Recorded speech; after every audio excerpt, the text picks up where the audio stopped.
एक अजीब सा गेम दुनिया पर उतर आया और इंसानों को सीधा फाइनल अल्टीमेटम दे दिया गया। जिन लोगों की सेविंग्स 2 लाख से कम होगी, हर महीने उनमें से रैंडमली 1 लाख लोगों का सिर फट जाएगा। ये खबर बाहर आते ही पूरी दुनिया पागल हो गई। लोग बेतहाशा उधार लेने लगे, लोन लेने लगे, और जिनके पास पैसा था उन्हें लिटरली बादशाह की तरह ट्रीट किया जाने लगा।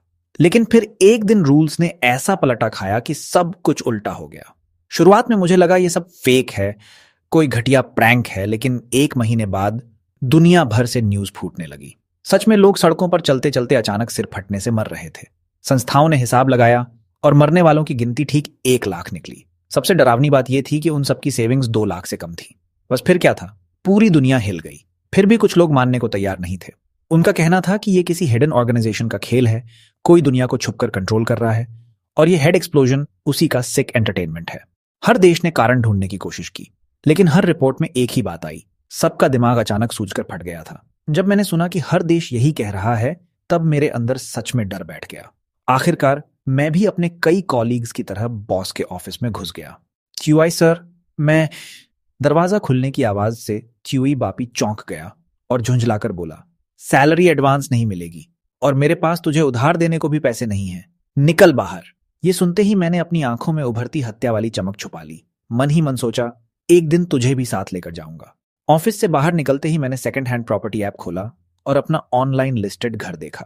अब भी कोई पूछने वाला नहीं था। जो घर पहले 20 लाख का था, अब 2 लाख में भी कोई खरीदने को तैयार नहीं था। मैं फिर बैंक गया। एक ब्रांच से दूसरी ब्रांच भटकता रहा। हर जगह भीड़ फटी पड़ी थी। हर लाइन लोन पूछने वालों से भरी हुई थी। कुछ महीने पहले जो ब्याज बेहद कम था, अब वह 10 गुना बढ़ चुका था, और लोन भी सिर्फ उन्हीं को मिल रहा था जिनकी प्रोफाइल बहुत स्ट्रांग थी। आम आदमी को तो लोन मिल ही नहीं रहा था, क्योंकि बैंक्स भी ये सोच रहे थे कि जब रीपेमेंट का टाइम आएगा, तब क्या ये लोग सच में अपने अकाउंट से पैसा निकाल कर चुका पाएंगे। आखिर इस अजीब डिजास्टर के आने के बाद कैश सेविंग्स ही तो जान बचाने का सबसे बड़ा हथियार बन चुकी थी। अगले हेड ब्लास्ट डे में 1 महीने से भी कम समय बचा था। मैं एक ऐसी ब्रांच में गया जहां भीड़ थोड़ी कम थी। टोकन लिया और लाइन में लग गया। सूरज डूब गया, फिर भी आधे से ज्यादा लोग अब तक अपनी बारी का इंतजार कर रहे थे। तभी एक मिडिल एज्ड आदमी से रहा नहीं गया। वह चिल्लाया, मैं पूरा दिन से वेट कर रहा हूं, थोड़ा जल्दी नहीं हो सकता क्या? उसके बोलते ही गार्ड्स उसे घेर कर खड़े हो गए। सर, बाहर जाइए, बाकी लोगों का काम मत रोकिए। उसके कुछ और बोलने से पहले ही गार्ड्स ने उसे प्रैक्टिकली उठाकर बाहर फेंक दिया। बाकी लाइन में खड़े लोगों ने यह देखा और फिर किसी की हिम्मत नहीं हुई आवाज निकालने की। रात के 12 बजने के बाद जाकर मेरी बारी आई। मैंने जैसे ही अपना आइडेंटिटी कार्ड काउंटर पर दिया, लोन डेस्क पर बैठी लड़की ने कार्ड वापस मेरी तरफ फेंक दिया। सॉरी सर, आपका घर मॉर्गेज करने पर भी हम आपको ज्यादा से ज्यादा 50,000 ही दे सकते हैं। 1 महीने बाद आपको 1 लाख लौटाने होंगे। अगर ठीक लगे तो मैं अभी प्रोसेस कर देती हूँ। उसकी बात सुनते ही मैंने तुरंत हाँ कर दी। उस वक्त जिंदा रहना किसी भी चीज से ज्यादा जरूरी था। फिर मैंने पूरी रात कई बैंक्स के चक्कर लगाए, लेकिन आखिर में मेरे अकाउंट में टोटल मिलाकर 1 लाख से भी कम लोन आया। घर पहुंचते ही मैंने बस मुंह धोया और सीधा ऑफिस के लिए निकल गया, क्योंकि कंपनी का नया रूल था कि एक बार लेट होने पर पूरे महीने की सैलरी कट जाएगी। रूल कितना भी जानवर जैसा हो, फिर भी किसी ने नौकरी छोड़ने की हिम्मत नहीं की। वजह साफ थी, कंपनी में खटने वाले ज्यादातर लोगों के पास 2 लाख की सेविंग्स थी ही नहीं। उसी वक्त मैंने काम शुरू करने के लिए वीचैट खोला, तो ग्रुप में सीयूआई बापी का नया नोटिस पड़ा था। आज से सैलरी डे से पहले हर एम्प्लॉय मुझे इस महीने का पूरा वर्क रिपोर्ट करेगा। जो पास नहीं होगा उसका इस महीने का परफॉर्मेंस बोनस रोक दिया जाएगा। ये मैसेज आते ही किसी ने प्रोटेस्ट नहीं किया। सब लोग एक दूसरे से पहले रिपोर्ट भेजने लगे। शाम तक आते आते लगभग सारे मेल एम्प्लॉयज फेल कर दिए गए और उनका इस महीने का पे रोक दिया गया। सिर्फ कुछ यंग फीमेल एम्प्लॉयज ही इवैल्यूएशन पास कर पाई। शाम को मैं घर लौटा तो देखा मेरी वाइफ वांग छियन अब तक नहीं आई थी। मैं मूड काम करने के लिए सबकॉन्शियस एनर्जी वाली वो किताब उठाने ही वाला था कि देखा क्लास ग्रुप में मैसेजेस फट पड़े थे। मैं ऊपर तक स्क्रॉल करता गया, तब पता चला कि हमारे पुराने क्लासमेट वांग छियन हो, जो डेमोलिशन कॉम्पेंसेशन से ओवरनाइट अमीर बन गया था, उसने एक मैसेज डाला था, जिसकी सेविंग्स 2 लाख से कम है, चेन रिप्लाई करो, जितना हो सकेगा मदद करूंगा, मैं खुद ऐड करूंगा। उसके नीचे दर्जनों रिप्लाईज थे। मैंने भी रिप्लाई कर दिया। भले काफी समय से कांटेक्ट नहीं था, लेकिन स्कूल डेज में वांग छनहू मेरा अच्छा दोस्त था। देर रात तक उसके फ्रेंड रिक्वेस्ट का कोई साइन नहीं आया। मैंने खुद उसे कई बार ऐड करने की कोशिश की, लेकिन कोई रिस्पॉन्स नहीं मिला। सुबह होने ही वाली थी कि ग्रुप में अचानक गालियों की बाढ़ आ गई। वो मैसेजेस पढ़कर मैं बस हंस पड़ा। सच कहूं, जितनी मेहनत लोग वहां कर रहे थे, उससे आसान तो भीख मांगना था। स्कूल के दिनों में वांग क्वियन हॉ को उसके मोटापे की वजह से बहुत चिढ़ाया जाता था। सिर्फ मैं ही था जो उसके साथ खड़ा रहता था, उसका दोस्त बना रहता था। कई बार जब वो लंच नहीं खाता था तो मैं अपना स्नैक्स उसके लिए ले जाता था। तभी अचानक वांग क्वियन हू ने ग्रुप में मुझे टैग करते हुए लिखा, शू चियांग। मुझे याद है तूने भी रिप्लाई किया था।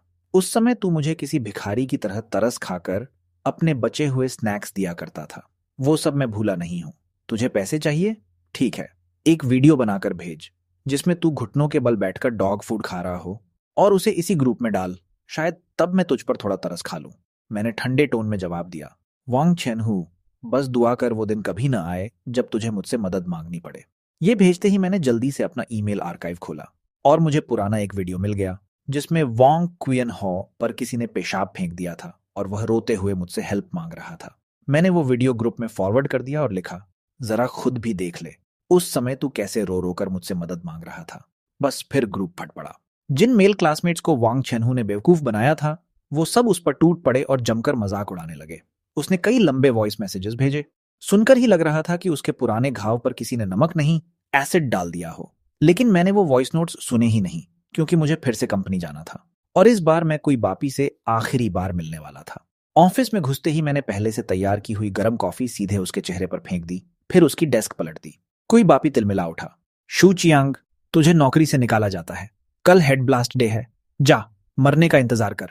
मैंने ठंडे स्वर में कहा, वैसे भी मरना ही है तो तुझे पहले मार दूं तो घाटा क्या है। इतना बोलकर मैं उसकी तरफ एक एक कदम बढ़ा, पास की चेयर उठाकर सिर के ऊपर तक ले गया। सीयूआई बापी चीख पड़ा और उसी पल उसके नीचे से गर्म धारा बह निकली। उसे उस हालत में देखकर मैं हंसते हुए बाहर निकल गया। घर लौटते ही वांग केन मेरे ऊपर टूट पड़ी। मुझे लोन मिल गया, पूरे 50,000। मैंने खुश होकर उसे गले लगा लिया। मेरी तरफ अब भी 60,000 कम है और तेरी तरफ 1 लाख की कमी है। चल थोड़ी देर में मामा के घर चलते हैं। उन्होंने अभी अपना घर एक बड़े बॉस को बेचा है, कुछ पैसा जरूर बचा होगा। बचपन में वो मुझसे बहुत प्यार करते थे, हमारी मदद जरूर करेंगे। ये कहते वक्त मैंने एक मजबूर सी मुस्कान निकाली और धीरे से कहा, मुझे नौकरी से निकाल दिया गया। ये सुनकर वांग क्वियन का चेहरा जम गया। फिर उसने मेरा चेहरा छूकर कहा, निकाल दिया तो निकाल दिया, तेरा वो घटिया बॉस एक न एक दिन भुगतेगा। रात को मैंने फ्रूट्स और मिल्क का एक बॉक्स खरीदा और मामा के घर का डोरबेल बजाया। अंदर से मामी की आवाज आई, 2 कर्ज मांगने वाले आ गए। अगर तुमने दरवाजा खोला ना तो मैं तुमसे तलाक ले लूंगी। मेरा भांजा अभी तक पैसा अरेंज नहीं कर पाया तो तुम इन दोनों की मदद क्यों करोगे। उसके बाद अंदर सामान पटकने की आवाजें आने लगीं। मैं और वांग क्वियन चुपचाप लौट आए। घर लौटकर हम दोनों एक दूसरे से लिपटकर उस वक्त का इंतजार करने लगे। थोड़ी देर बाद मैं बाथरूम जाने का बहाना करके उठा। अपने कार्ड बैलेंस पर नजर डाली, उसमें 1,40,000 थे। मैंने बिना एक पल गंवाए वो सारे पैसे वांग क्वियन को ट्रांसफर कर दिए। उसी समय मुझे बैंक का मैसेज आया कि मेरे अकाउंट में 1 लाख और आ गए हैं। अगले ही पल बाथरूम का दरवाजा वांग छियन ने जोर से खोल दिया। उसके हाथ में फोन था और चेहरा आंसुओं से भरा हुआ। मैंने गुस्से में चिल्लाकर कहा, तू क्या कर रही है? वह रोते हुए बोली, अगर तुम मरोगे तो मैं भी तुम्हारे साथ मरूंगी। आखिरी मिनट में मैंने उसका फोन छीना और सारे पैसे वापस उसी के अकाउंट में ट्रांसफर कर दिए। वह मुझे पकड़कर खींचती रही लेकिन मुझसे ज्यादा ताकतवर नहीं थी। जैसे ही आधी रात की घंटी बजी, पूरे अपार्टमेंट कॉम्प्लेक्स में चीखें और रोने की आवाजें गूंज उठीं। उन आवाजों के बीच मैंने और वांग छियन ने एक दूसरे को देखा और हम दोनों अजीब तरह से मुस्कुरा पड़े। तभी बाहर अचानक जोरदार धमाका हुआ। पता नहीं कहां एक्सप्लोजन हुआ था, लेकिन शॉकवेव से मेरी बुक शेल्फ से किताबें गिर पड़ी। उनमें वो सबकॉन्शियस एनर्जी वाली किताब भी शामिल थी। तभी वही क्रीपी आवाज फिर गूंजी, रूल्स रिवर्स्ड। 1 महीने बाद जिन लोगों की टोटल एसेट्स लगभग 2 लाख होंगी, उनमें से रैंडमली 10,000 लोगों का सिर फटेगा। याद रहे, एसेट्स में savings, wealth management, properties, shares, company dividends और बाकी सब शामिल हैं। मैं और वांग छियन कुछ सेकंड्स तक सन्न खड़े रह गए। फिर वह खुशी से लगभग चिल्ला पड़ी, हमें मरना नहीं पड़ेगा, हमें कुछ नहीं होगा। मेरे अकाउंट में 2,40,000 है। मैं तुम्हें आधा दे देती हूं तो हम दोनों बच जाएंगे। और वैसे भी कमाने की जरूरत नहीं। हम पर जो कई लाख का लोन है उसके बाद तो हमारी नेट एसेट्स नेगेटिव में चली जाएंगी। तभी मुझे अचानक कुछ समझ आया और मैं चिल्लाया, जल्दी सारी बैंक कार्ड्स ब्लॉक करवाओ। किसी और को चांस मत देना कि वो हमारे अकाउंट्स में पैसा डाल दे। रूल्स पलटते ही सड़कों पर जश्न शुरू हो गया। फिलहाल जो बात मुझे सबसे ज्यादा डराती थी वो तुरंत नहीं हुई। अमीर लोग इतने भी भोले नहीं थे कि खुशी खुशी अपना पैसा किसी और को दे दें, लेकिन वो पैसा इधर उधर शिफ्ट करने के तरीके ढूंढने लगे, ऐसे अकाउंट्स में जो उनके कंट्रोल में हों। जैसे सीयूआई बापी ने अपना पैसा अपने पेरेंट्स के नाम पर डाल दिया। उसका लॉजिक साफ था, वैसे भी उनके पास 2 लाख से ज्यादा है, थोड़ा और सही, मरना है तो सबको मरना है। असल में वो लोग अब भी गैम्बल खेल रहे थे। उन्हें विश्वास था कि ये अजीब ताकत अमीरों को मारने की हिम्मत नहीं करेगी, इसलिए प्रॉपर्टी ट्रांसफर ऑफिस और व्हीकल ट्रांसफर हॉल्स फिर से भीड़ से भर गए। और मेरी तरह जिन लोगों का डेट उनके सेविंग्स से ज्यादा था, वो इस पूरे केओस में सबसे आराम से जी रहे थे। 1 महीने का टाइम लगभग खत्म होने वाला था कि वही आवाज फिर आई। चीटिंग बिहेवियर बहुत अधिक डिटेक्ट हुआ है। जो लोग एसेट्स अपने ब्लड रिलेटिव्स के नाम ट्रांसफर करेंगे या कंपनी अकाउंट्स में पैसा डालेंगे, उसे चीटिंग माना जाएगा। टोटल एसेट्स ओरिजिनल स्टेट के हिसाब से रिकॉर्ड की जाएंगी। ये सुनते ही चाय पी रहा च्यूई बापी के हाथ से कप छूटकर गिर गया। मेरे पैसे किसी और के कैसे हो सकते हैं? लेकिन हेड ब्लास्ट डे आते ही उसके साथ चाय पी रहा उसका बिजनेस पार्टनर वहीं पर सिर फटने से मर गया। ये देखकर च्यूई बापी सच में डर के मारे पेशाब कर बैठा। उसने तुरंत मोबाइल बैंकिंग निकाली और अपने एम्प्लॉयज के बैंक डिटेल्स खंगालने लगा। किसको दूं? किसे दूं? बाद में वापस भी तो मांगना होगा। हाँ चूछांग, वो कई बार मुझसे पैसे मांगने आया था। मेरे पास ऑफिस फुटेज भी है। मैं कह दूंगा कि मैंने उसे उधार दिया था, और जब ये अजीब डिजास्टर खत्म हो जाएगा तो उससे वापस ले लूंगा। नहीं देगा तो कोर्ट में घसीट दूंगा। इतना सोचकर उसने मेरी सैलरी अकाउंट डिटेल्स निकाली और अपने एक्स्ट्रा कई लाख रुपए मुझे ट्रांसफर कर दिए, रिमार्क में लोन लिखकर। ट्रांसफर बटन दबाने के बाद उसके चेहरे पर शिकारी जैसी मुस्कान आ गई, लेकिन अगले ही सेकंड उसका चेहरा जम गया। डिंग, ट्रांसफर फेल्ड। वह बौखला गया। कैसे? इसकी सैलरी कार्ड में पैसा क्यों नहीं जा रहा? उसने तुरंत मुझे फोन मिलाया। शू चियांग हरामी, मैं तुझे पैसे उधार दे रहा हूं, तेरी कार्ड काम क्यों नहीं कर रही? मैंने बेहद ठंडे स्वर में कहा। कू बापी, क्या तुमने चूहे मारने की दवा खा ली है? इस वक्त कौन पागल होगा जो पैसा लेना चाहेगा? तुम घुटनों पर बैठकर मिन्नत करो, तब भी मैं नहीं लूंगा। इतना बोलकर मैंने फोन काट दिया। उधर गुस्से में सीवाई बापी ने ऑफिस की जितनी चीजें तोड़ सकता था सब तोड़ डाली। फिर ग्रुप में नोटिस डाला, मैं सभी एम्प्लॉयज को इंटरेस्ट फ्री लोन दूंगा, मना करने का मत सोचना। हर कोई अभी चेन रिप्लाई में लिखे कि उसे कितने पैसे चाहिए। यह अजीब डिजास्टर हमेशा नहीं रहेगा, लेकिन तुम्हें खाना तो पड़ेगा ही। जो रिप्लाई नहीं करेगा उसे कल से फायर कर दिया जाएगा। मैसेज डालने के बाद वह ठंडी हंसी हंसा, जैसे कह रहा हो, अब देखता हूं तुम लोग कैसे बचते हो। धीरे धीरे ग्रुप में रिप्लाईज आने लगे। 10,000, 20,000, 50,000। ऐसे करते करते उसने अपनी लगभग पूरी एसेट्स बांट दी और अपने पास सिर्फ 1,90,000 छोड़े। लेकिन अगले हेड ब्लास्ट डे से कुछ दिन पहले वह आवाज फिर गूंजी।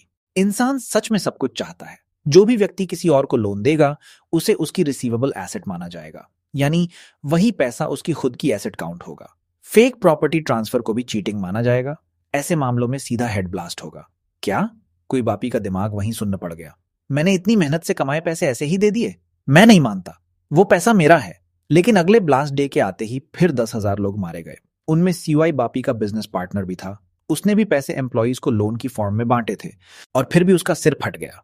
ये सुनते ही सीवाई बापी कुर्सी पर ढह गया। इसके बाद उसके फोन पर रीपेमेंट नोटिफिकेशंस आने लगे। उसके सारे एम्प्लॉयज ने उसके दिए हुए पैसे उसे वापस ट्रांसफर कर दिए थे। वो ऑफिस में खड़े खड़े पागलों की तरह चिल्लाने लगा, तुम सब नमकहराम हो। मैं तुम्हें सैलरी देता हूं और तुम लोग मुझे ऐसे रिपे कर रहे हो। लेकिन ऑफिस में किसी ने उसकी तरफ देखा तक नहीं। दुनिया भर में लगातार हो रही हेड ब्लास्ट न्यूज ने उसे पूरी तरह तोड़ दिया। कांपते हाथों से उसने फाइनेंस डिपार्टमेंट को फोन किया, कंपनी बोनस मेरे पर्सनल अकाउंट से इशू करो। जब उसने ये अनाउंसमेंट की तब भी उसे वैसा चीयर नहीं मिला जैसा उसने इमेजिन किया था। सभी एम्प्लॉयज बस उसे ब्लैंक एक्सप्रेशन से देखते रहे। उसका बैलेंस तेजी से घटता गया और उसे ऐसा लग रहा था जैसे किसी ने उसके मुंह में मरी हुई मक्खियां ठूंस दी हों। आखिर उसने सीने पर हाथ रखा और इमरजेंसी कॉल कर दी। इलाज के पूरे सिलसिले के बाद उसके अकाउंट में पड़े 1,90,000 भी लगभग खत्म हो गए। जब मुझे यह खबर मिली तब मेरे दिल में कोई खास लहर नहीं उठी। मुझे हमेशा से लगता था कि सीवाई बापी का यह अंजाम पहले से लिखा हुआ था, क्योंकि पिछली रात मैंने उसी किताब में एक लाइन पढ़ी थी, हम अपने सबकॉन्शियस में जो भी बोते हैं, अगर उसकी मेंटल फोर्स काफी गहरी हो तो एक दिन वह हकीकत बन ही जाती है। इस दौरान सारी चीजों के दाम नीचे गिरते जा रहे थे। दुकानदार तो जैसे अपना सामान लोगों को पकड़ाकर भागना चाहते थे। सबसे बुरी हालत हाउसेस की थी। काउंटलेस होम ओनर्स रोते हुए अपने घर बेच रहे थे, लेकिन न दाम बढ़ा सकते थे न फेक डील्स कर सकते थे। बेचना है तो सच में बेचना होगा। मैं और वांग चेन अब भी कई लाख के हाउसिंग लोन में दबे हुए थे, लेकिन बाकी लिविंग कॉस्ट इतनी गिर चुकी थी कि उसे कॉस्ट कहना भी मुश्किल था।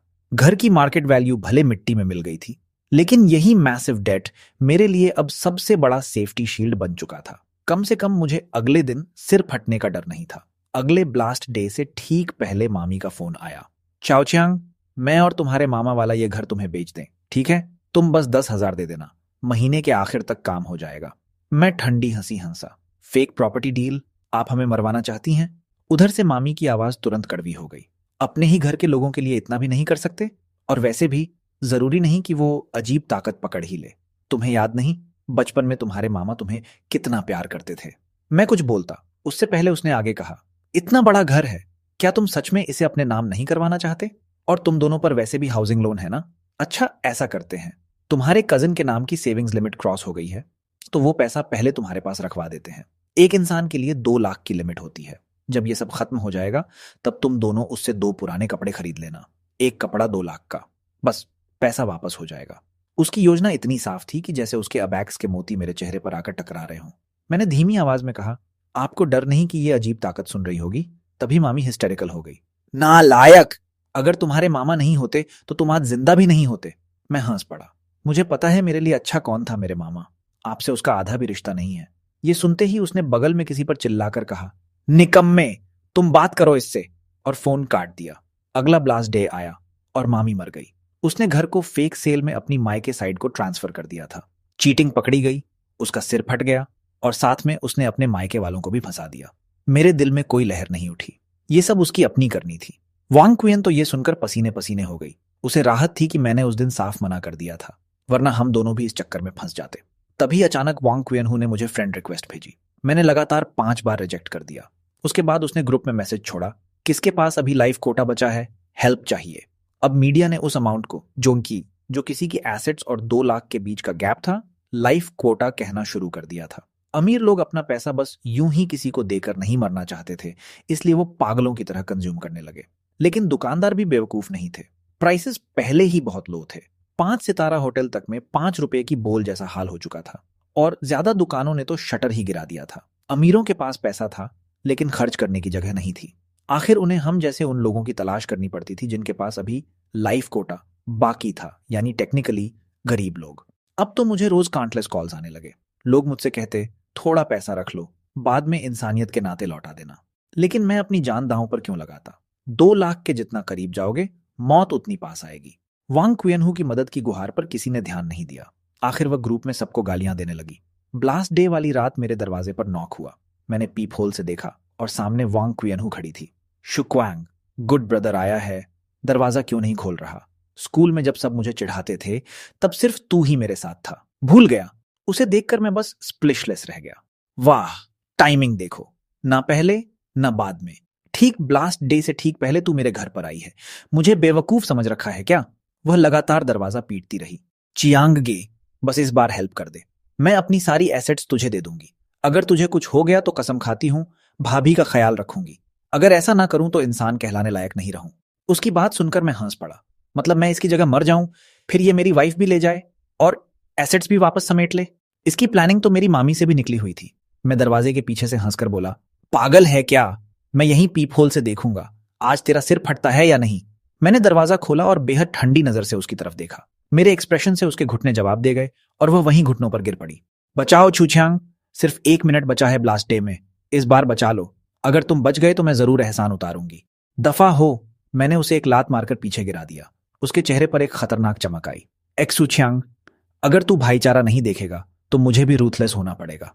उसके बोलते ही मैंने उसके पीछे रखे सूटकेस को लात मारकर सीढ़ियों से नीचे गिरा दिया। वह चीखी, तू क्या कर रहा है? फिर अपनी भारी बॉडी घसीटते हुए नीचे भागी। बड़ी मुश्किल से सूटकेस वापस ऊपर लाई और उसे मेरे घर के दरवाजे पर पटक दिया। फिर मुड़कर नीचे भागने लगी।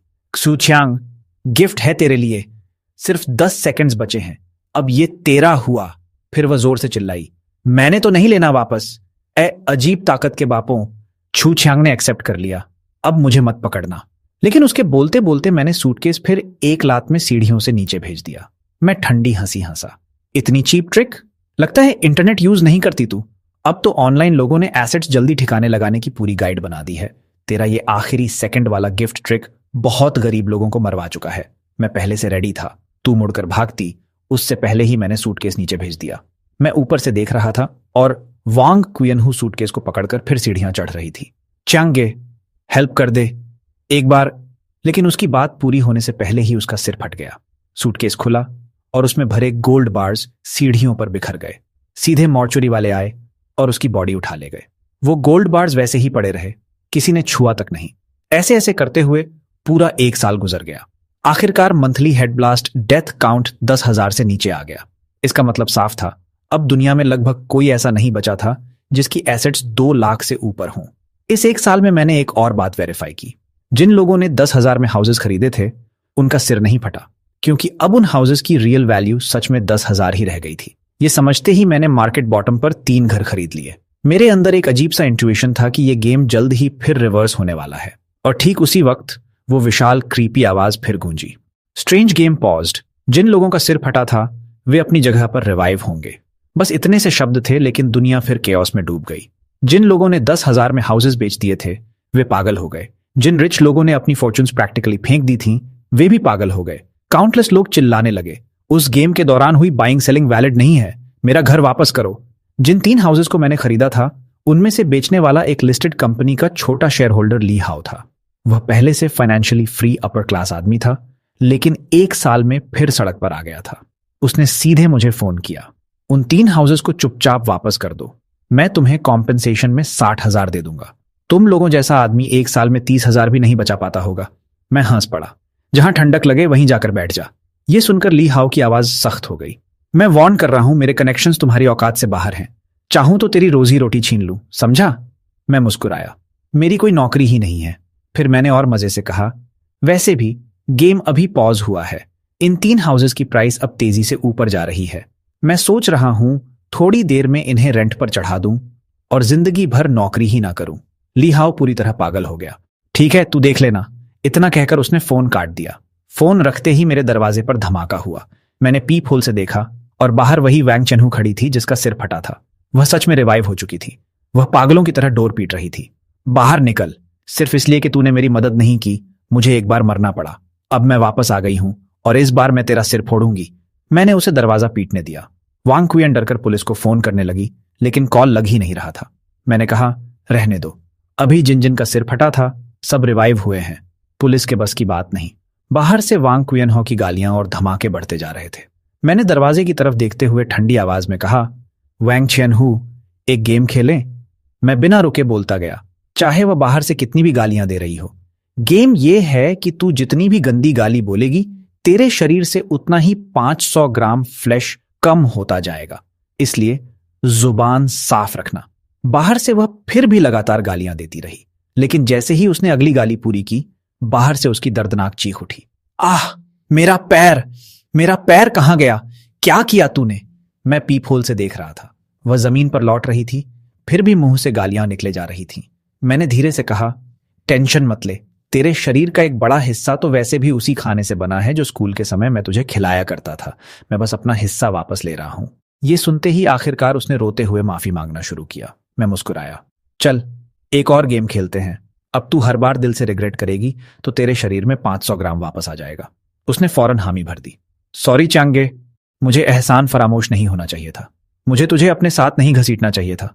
मुझे अमीर बनकर तेरा अपमान नहीं करना चाहिए था। लेकिन हर लाइन के साथ उसकी हालत और अजीब होती गई। वह धीरे धीरे किसी विकृत मेंढक जैसी शेप में बदल गई। जब तक उसकी आवाज निकलनी बंद हुई, उसका चेहरा बैंगनी पड़ चुका था। फिर वह लुढ़कते लुढ़कते सीढ़ियों से नीचे गिर गई और बिल्कुल शांत हो गई। करीब 1 घंटे बाद एम्बुलेंस आई और उसकी बॉडी उठा ले गई। डॉक्टर्स तक को लगा कि वह कोई सुपरनैचुरल केस थी। वांग चेन का चेहरा डर से सफेद पड़ गया था। मैंने मुस्कुराकर उसे सांत्वना दी, डर मत, अब कोई भी हमें हर्ट नहीं कर पाएगा। तभी फोन फिर बजा। स्क्रीन पर मामी का नाम देखकर मैं समझ गया, वह भी रिवाइव हो गई है। कॉल उठाते ही उधर से चीख आई, अरे कमीने, तुझसे थोड़ा सा काम कहा था और तूने किया नहीं। मुझे फालतू में एक बार मरना पड़ा और मैं ज्यादा नहीं मांग रही। तेरे मामा ने बताया कि तूने 3 हाउसेस सिर्फ 30,000 में खरीद लिए। ये आइडिया तुझे मुझसे ही मिला होगा, मुझे बस उनमें से 2 दे दे। जब मैंने कुछ नहीं कहा तो उसकी आवाज और तेज हो गई। अगर तू नहीं मानेगा तो मैं तेरी कंपनी में जाकर हंगामा करूंगी। तेरे बॉस को बताऊंगी कि तू कितना निकम्मा और नामुराद है। मैंने ठंडी हंसी हंसी। मेरा बॉस अभी हॉस्पिटल में आधा मरा पड़ा है। वह बोली, तो क्या हुआ? तेरी नौकरी तुड़वाकर छोड़ूंगी, फिर देखूंगी क्या खाता है, क्या पहनता है। मैं हंस पड़ा। मजेदार है, एक एक करके सब मुझे थ्रेटन करने आ रहे हैं। वैसे मैं जॉब छोड़ चुका हूं। वह एक पल को चुप रह गई। क्या? फिर बोली, तो मैं वांग क्यन की कंपनी में जाऊंगी। मैंने कहा, उसके बॉस का सिर फटने के बाद कंपनी ही बंद हो गई। मेरी बात खत्म होते ही वह खुश होकर बोली, अच्छा, मतलब तुम दोनों के पास काम नहीं है। फिर मत आना मदद मांगने। अगर हाउसेस नहीं दिए तो मैं तुम्हारी कोई हेल्प नहीं करूंगी। मैंने उसे बीच में काट दिया। मामी, हमारे पास 3 हाउसेस हैं, रेंट आता है। वैसे एक गेम खेलें? वह कुछ समझती उससे पहले मैं बोल चुका था। अब से तुम एक भी गाली दोगी तो तुम्हारा बेटा और तुम्हारा पति तुम्हें एक एक थप्पड़ मारेंगे। कैसा रहेगा? उसे लगा मैं पागल हो गया हूं। क्यूछांग, तू। उसकी गाली पूरी होने से पहले ही फोन के दूसरी तरफ 2 जोरदार थप्पड़ों की साफ आवाज आई। फिर मामा और कजन की आवाजें आने लगी। अरे तुम लोग मुझे मार क्यों रहे हो? मामा घबरा कर बोले। मुझे खुद समझ नहीं आया, हाथ अपने आप चल गया। कजन बोला, हाँ कुछ तो गड़बड़ है, जैसे कोई अजीब चीज कंट्रोल कर रही हो। फोन के उस पार उन्हें आपस में भिड़ते सुनकर मुझे बहुत मजा आया। तभी मेरे दिमाग में एक और आइडिया आया। मैंने कहा, मामी, एक और गेम। अगर आगे कभी तुमने मेरे हाउसेस मांगे तो तुम्हें जमीन के 100 मीटर नीचे बने 100 वर्ग मीटर के एक बंद घर में हमेशा के लिए बंद कर दिया जाएगा। मेरी आवाज उधर की हाथापाई में दबती रही। कुछ देर बाद जब सब शांत हुआ तो भारी सांसों के बीच मामी ने फोन उठाया और कहा, शू चियांग, कल ही ट्रांसफर करवा दे वरना। उसका सेंटेंस पूरा भी नहीं हुआ था कि उधर एकदम सन्नाटा छा गया। दरअसल वह उसी क्षण गायब हो चुकी थी। और अजीब बात यह थी कि मामा और कजन को जैसे कुछ हुआ ही नहीं था। उन्होंने 2-4 लाइन कैजुअली बोली और अपने अपने काम में लग गए। किसी ने ध्यान भी नहीं दिया कि जमीन पर पड़ा फोन अब भी कनेक्टेड है। मैं हंसते हुए टीवी ऑन कर बैठ गया। स्क्रीन पर लाइव फीड जैसी इमेज दिखी। मामी एक पिच ब्लैक कमरे में थी, घबराकर चीख रही थी। वहां ना रोशनी थी, न कोई आवाज। ऐसा लग रहा था जैसे उसे सच में जमीन के 100 मीटर नीचे फेंक दिया गया हो। मैंने शांत आवाज में कहा, मामी, ये घर पूरी तरह आपका है। कोई आपसे इसे छीनेगा नहीं। कोई प्रॉपर्टी फी नहीं, कोई लाइट पॉल्यूशन नहीं, और पूरा सन्नाटा। 100 साल तक भी कोई आपको डिस्टर्ब नहीं करेगा। वह डर के मारे पागल हो रही थी, फिर भी गालियां देना बंद नहीं कर रही थी। चूछियांग, तूने मुझे कहां फेंक दिया? मुझे अभी बाहर निकाल। तो फिर तुम्हें चुपचाप अपनी सजा भुगतनी पड़ेगी। यहां की हवा भी लिमिटेड है। बेहतर होगा बचाकर इस्तेमाल करो, तो शायद कुछ घंटे ज्यादा जी सको। इतना कहकर मैंने टीवी बंद कर दिया और मामी को जमीन के 100 मीटर नीचे बने उस कमरे में अपने कर्मों पर सोचने के लिए छोड़ दिया। मामी के गायब होने के बाद मामा और कजन की जिंदगी कुछ समय के लिए शांत हो गई। उसके बाद मैं टैक्सी लेकर हॉस्पिटल गया, कू बीपी को देखने। उसे बचा लिया गया था और अब वह लगभग ठीक हो चुका था। मैं पहुंचा तो वह एक नर्स से छेड़खानी कर रहा था। मुझे देखते ही उसकी आंखों में नफरत चमक उठी। चूछियांग, तेरी हिम्मत कैसे हुई यहां आने की? मेरी यह हालत तेरी वजह से हुई है। तूने अपना कार्ड ब्लॉक क्यों किया था? फिर उसकी आंखें घूमी और वह ठंडी मुस्कान के साथ बोला, सुन, मेरे पास रिलायबल न्यूज है। अगली बार जब वो अजीब चीज वापस आएगी तो पहले गरीब ही मरेंगे, समझा? अगर तू स्मार्ट निकला तो मैं तेरा साथ दे सकता हूं। बोल, क्या सोचता है? मैंने फेक सरप्राइज दिखाया। क्यूआई सर, मैंने सुना था आपका पैसा तो एम्प्लॉयज को बोनस में बांट दिया गया था। उसका चेहरा काला पड़ गया। मेरी कंपनी अभी भी चल रही है। इस 1 साल में मैंने एम्प्लॉयज को बस 10% सैलरी दी है। वो छोड़कर गए भी नहीं, इसलिए अब मेरे पास फिर पैसा है। मैं हंस पड़ा। क्यूआई सर, एक गेम खेलें? वह घूरने लगा। मैंने कहा, अब से आपके दिमाग में जैसे ही किसी औरत से जुड़ी कोई भी इमेज आएगी, आपका छोटा भाई 10% कम हो जाएगा। कैसा लगा गेम? वह ठहाका मारकर हंसा। चूछियांग, लगता है तुझे सच में किसी भूत वैद्य ने पकड़ लिया है। लेकिन उसका सेंटेंस पूरा होने से पहले ही वह दर्द से चीख उठा और बेड पर तड़पने लगा। कुछ ही सेकंड्स में वह शॉक में बेहोश हो गया। नर्सें और डॉक्टर्स भागते हुए अंदर आए और उसे रिवाइव करने लगे। काफी देर बाद उसकी आंख खुली। उसने बस एक बार पलक झपकाई और फिर से दर्द से चीख कर बेहोश हो गया। डॉक्टर्स घबरा गए। क्या हो रहा है? ये फिर कैसे कम हो गया? कुछ मिनट्स बाद वह फिर होश में आया। कुछ सेकंड्स बीते और फिर वही दर्द, वही चीख, वही बेहोशी। कई साइकिल्स के बाद कोई बापी लगातार 3 दिन तक बेहोश पड़ा रहा। जब आखिरकार वह फिर जागा और नीचे नजर गई तो शॉक से उसकी हार्ट रेट गड़बड़ा गई। अंत में वह ऐसी हालत में पहुंच गया जहां बस उसकी आंखें ही हिल सकती थीं और वह हॉस्पिटल का परमानेंट डेकोरेशन बनकर रह गया। उसके बाद वो स्ट्रेंज गोस्ट डॉक्टर जैसी आवाज फिर कभी दुनिया भर में नहीं गूंजी। मैंने सबकॉन्शियस एनर्जी वाली किताब वापस शेल्फ पर रख दी। मैं ये नहीं मानता कि पहले 2 बार उस अजीब ताकत का दुनिया भर में उतरना मेरी वजह से हुआ था, लेकिन इतना जरूर था कि जिस दिन से मैंने अपने सबकॉन्शियस को कंट्रोल करना सीखा, उस दिन से वह ताकत पूरी दुनिया में नहीं, सिर्फ वहीं प्रकट होने लगी जहां मैं चाहता था। एक दिन मैं बस में बैठकर प्रॉपर्टी ट्रांसफर ऑफिस जा रहा था। प्राइम लोकेशन वाला एक हाउस में पूरे 50 लाख में बेच चुका था। मैं बस में चढ़ा ही था कि एक बूढ़ा आदमी मुझे डांटने लगा। अरे लड़के, जरा भी तमीज नहीं है? मैं यहां खड़ा हूं, दिखता नहीं? सीट नहीं देगा? मैंने उसे देखा। वह अभी अभी उसी पिछले स्टॉप से चढ़ा था जहां से ढेर सारे लोग चढ़े थे। मैं हल्का सा मुस्कुराया। दादाजी, एक गेम खेलें? वह भौहें चढ़ाकर देखने लगा। मैंने कहा, अब से अगर आप उम्र का रौब दिखाकर यंग लोगों को परेशान करेंगे तो हर बार आपका एक ऑर्गन गायब हो जाएगा। कैसा रहेगा? बूढ़े ने आंखें तरेर दी। क्यों, तू भी वही अजीब गेम वाला नाटक करेगा? सुन ले, मैं तो जीकर थक चुका हूं, जो करना है कर ले। उसकी बात खत्म होते ही वह दर्द से चीख पड़ा। अरे ये क्या? फिर मुझे गालियां देता हुआ बोला, तू अशुभ मुंह वाला है, मुझे कॉम्पेंसेशन दे। आखिर में उसे एम्बुलेंस में डालकर ले जाया गया। आधा मरा होने के बाद भी वह रास्ते भर बड़बड़ाता रहा, ध्यान से उठाओ, तोड़ दिया तो पैसे लगेंगे। लेकिन आखिरकार उसका भी वहीं अंत हो गया। मैंने ये सब देखा और बस हल्की सी मुस्कान दी। तो बताओ, एक गेम खेलोगे या फिर मेरे साथ मिलकर कोई नया गेम डिजाइन करना चाहोगे?